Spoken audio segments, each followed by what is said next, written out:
Hello, আসসালামু আলাইকুম everyone. কি অবস্থা? সবাই কেমন আছেন? আশা করি আপনারা সবাই ভালো আছেন। সো আমরা কিন্তু আগে একটা ভিডিওতে এই ব্যাটারিটা মেক করে দেখাইছিলাম, 12 ভোল্ট 80 এম্পিয়ার লিথিয়াম ফসফেট। ওকে, এখানে 16 পিস সেল দিয়ে মেক করা।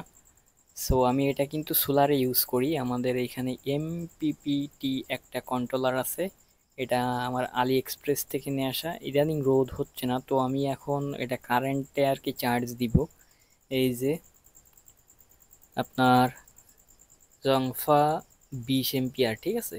এটা কিন্তু 2000 ওয়ার্ডের একটা ইনভার্টার। ও এখানে দেখেন যে এটা 2000 ওয়ার্ডের একটা অরিজিনাল জংফা ইনভার্টার। ওকে, সো এটার আমি অলরেডি 2 ইয়ার প্লাস এটা ইউজ করি, ভালো একটা সার্ভিস।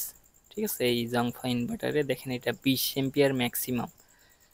সো এইখানে আমি একটা এম্পিয়ার প্লাস ভোল্ট মিটার লাগাইছি। এখানে দেখেন আমি এখনো কানেকশন দেয়নি, মানে চার্জে কানেকশনটা দেয়নি, এখন দিব। সো এইখানে দেখেন এই যে ডিজিটাল যে ভোল্ট মিটারটা, এটা কিভাবে কানেকশন করতে হয়। এখানে দেখেন যে হলুদ তারটা আর লাল তারটা একত্র করতে হবে, ঠিক আছে। আর মানে পজিটিভ এবং নেগেটিভ, ঠিক আছে। পজিটিভ নেগেটিভে আপনাদের এখানে তিনটা মিলে একসঙ্গে লাগাইতে হবে। এখানে দেখেন যে পজিটিভ লাইন, ঠিক আছে। এখানে হলুদ তার এবং লাল তার মিটারের থেকে এবং ব্যাটারির পজিটিভ একসঙ্গে লাগাইছি। এবং ব্যাটারির যে নেগেটিভ লাইন আছে, সেই নেগেটিভ লাইনটা আমরা কিন্তু এইখানে দেখেন যে লাল একটা তার আছে মিটারের, সেইখানে লাগাইছি। কিন্তু এখানে দেখেন ব্যাটারির যে নেগেটিভ তারটা এইখানে বসাইছি কিন্তু। ওকে, এই যে এইখানে যে লাল মোটা তারটা আছে, আর এইখানে যে চার্জিং এর লাইন, নেগেটিভ লাইন, ঠিক আছে। এখানে ড্রেক লাগাই দিছি। এখানে যে আপনার এই যে মিটার থেকে যে নেগেটিভ লাইন আইছে একটা মোটা তারের, একদম চিকন তারের, এই দুটো লাইন একসঙ্গে করবেন। একসঙ্গে করেই আসলে নেগেটিভ লাইনটা দিতে হয় এই মিটারে এম্পিয়ার প্লাস ভোল্ট শো করার জন্য। ওকে, আমাদের ব্যাটারিতে এখন 10.1 ভোল্ট আছে, ঠিক আছে। সো আমি এখন কানেকশনটা দিব। আর এই কন্ট্রোলারটা আমার আলি এক্সপ্রেস থেকে অনেক আগে নিয়ে আসা, 1.5 বছর প্লাস ইউজ করতেছি, খুবই ভালো।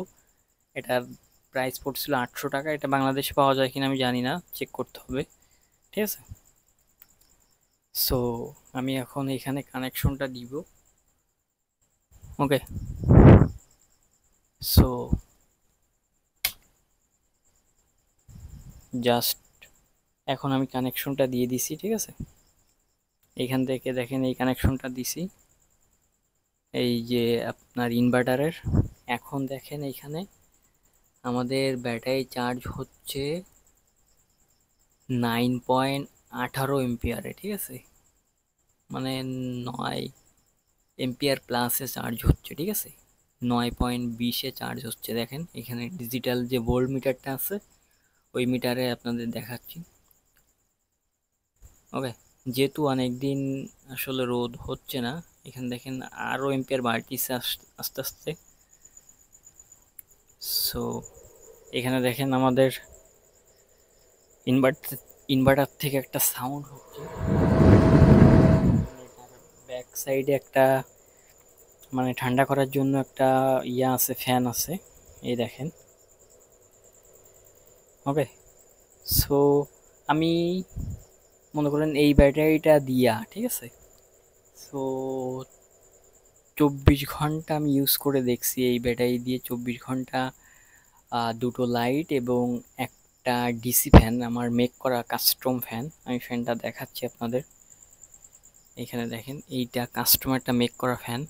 এখানে যে হাই স্পিড যে আপনার মোটর অথবা ফ্যানগুলো পাওয়া যায় কারেন্টের, এসি ফ্যান হাই স্পিডের, ওই ফাঁকাটা এইতে লাগাই দিছি। আর 775-এর নিচে এই যে মোটরটা আছে, আমার মডেলটা স্মরণ আসতেছে না, খুবই 2 এম্পিয়ার কি 1.5 এম্পিয়ার মানে এখানে কারেন্ট এটা টানে, ঠিক আছে। সো খুবই হাই স্পিডে এটার বাতাস দেয়, 24 ঘন্টা চলতে থাকে এইটা। এটা সেট করছি এবং দুটো ভালভ, এই একটা ভালভ, ঠিক আছে। খুবই ভালো একটা লাইট হয়। আর একটা লাইট আমার ইসে দেওয়া আছে কোয়েল পাখির ঘরে। সো মোটামুটি ভালোই সার্ভিস দিচ্ছে এই ব্যাটারিতে। দেখেন এখন কিন্তু এম্পিয়ার আরও বেড়ে গেছে, 9.30 এর চার্জ হচ্ছে এই ব্যাটারিটা, লিথিয়াম ফসফেট। সো এই ব্যাটারিগুলো যাদের লাগবে অবশ্যই ডিসক্রিপশন বক্সে সোশ্যাল মিডিয়ার লিঙ্ক আছে, ওইখানে এসে আপনারা কন্ট্যাক্ট করবেন। ওকে, সো এখানে কানেকশন করে দিছি ব্যাটারিতে। দেখেন একটা ভালভ আছে, এটার ব্লিঙ্ক করতেছে, এটার চার্জ হওয়ার সময় এই পাওয়ার লাইনটা ব্লিঙ্ক করে এইভাবে ইনভার্টারের। ওকে, সো এটা পপুলার একটা ইনভার্টার, অনেক ওল্ড একটা কোম্পানি জংফা, খুবই ভাইরাল একটা কোম্পানি। সো মোটামুটি শর্ট একটা সেট আপ দেখাই দিলাম। আরও ডিটেলসে জানার জন্য অবশ্যই চ্যানেলের সঙ্গে থাকবেন, সাবস্ক্রাইব করে রাখবেন, তাহলে আর কি আপডেটগুলো পেয়ে যাবেন। সো এই আর কি ছোটোখাটো একটা সেট আপ। সো সবাই ভালো থাকবেন, bye bye, tata, take care.